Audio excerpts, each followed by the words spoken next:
So what are the signs that you're having an emotional affair? The first sign is you're thinking about the person you're having the affair with all the time. We've all been there, obsessing about somebody that we want to be with. The difference here, though, is that you're obsessing about being with somebody other than your intimate partner. This might sound a little too obvious, but when it comes to emotional affairs, it's actually quite confusing, because that person you're thinking of all the time is somebody that you already know. And the confusing part is this: how do you know the difference between thinking of somebody as a love interest or just as a very good friend? Think about it. It's actually much more confusing than it sounds. Also, the fact that you are in a relationship makes you doubt yourself even more. This is something we see in our work with clients all the time. When it comes to affairs, people very seriously start doubting how they feel, both about their partner and about the person that they're interested in. If one of the first things you're doing when you wake up in the morning is checking that person's Facebook profile, or checking when they were last online, or getting into some social media to find out what they did last night, then likely romantic feelings are involved. The second sign is your partner knows absolutely nothing about it.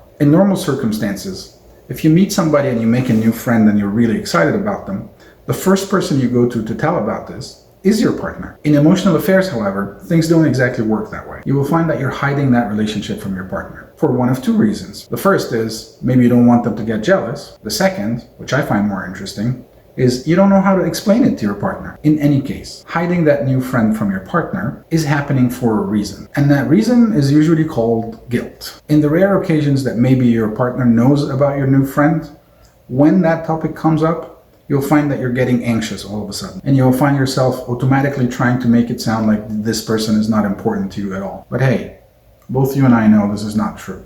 They are important to you. The third sign for an emotional affair is that you will find yourself making mental comparisons between your partner and the person you're interested in. In a way, your mind is studying the possibility that that new person you met might be a good replacement for the partner that you currently have. You will find your mind wondering what life would be like with that other person that you're interested in. Would it be better than your life with your partner?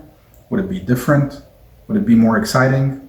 Questions like these will come to your mind often. You'll also start finding yourself sharing some of the good news in your personal life with the person you're interested in before you actually share them with your partner. The fourth sign I have for you is that you're going to feel changed in a way. You'll find that you have a little bit of a different behavior or a different vibe when you meet that person that you're interested in. Maybe you'll find yourself doing new things that you've never even considered before, like doing yoga or Pilates, or taking your bicycle out for a ride, or going to the gym to stay in shape. Where of course none of these things is wrong, you might want to check your intentions. Who are you exactly doing this for? In general, if you feel like you've become more attractive, funnier, hotter, or just in general a better version of yourself, you're most likely trying to impress your new crush. You want to get their attention. You want to impress them. In short, you want to make it easier for them to spend time with you. The next sign is that you'll find yourself starting to make sacrifices. So this might look something like this. Your partner asks you to leave work early so that you can go have dinner together. You say, no, I'm very busy, I can't do it today. But then the person you're interested in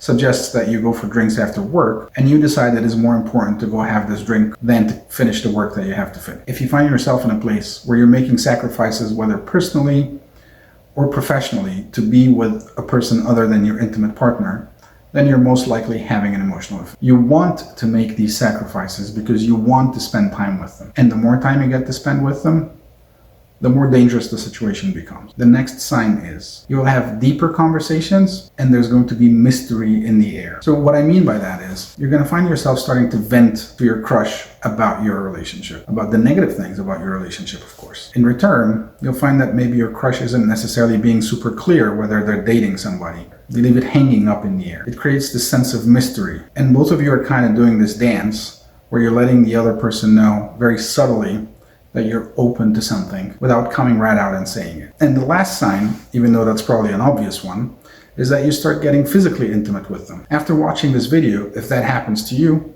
I hope you're not surprised. At this point, many people who were in an emotional affair are actually quite surprised that it went that far. The reason for that, as we said earlier, is that most people never go into these relationships wanting an affair or wanting to get physical with somebody else. Now, don't get me wrong. It is true that the vast majority of emotional affairs do not turn into a sexual affair. It is also true that your mind loves playing games. If you ever find yourself having sex with your partner and thinking about that somebody else, then your feelings for them are definitely reaching a dangerous level. But of course, I'm willing to bet good money that you already knew that.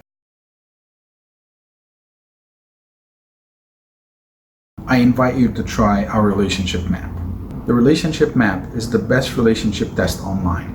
It will give you the results of 10 relationship counseling sessions in less than 20 minutes and at a fraction of the cost.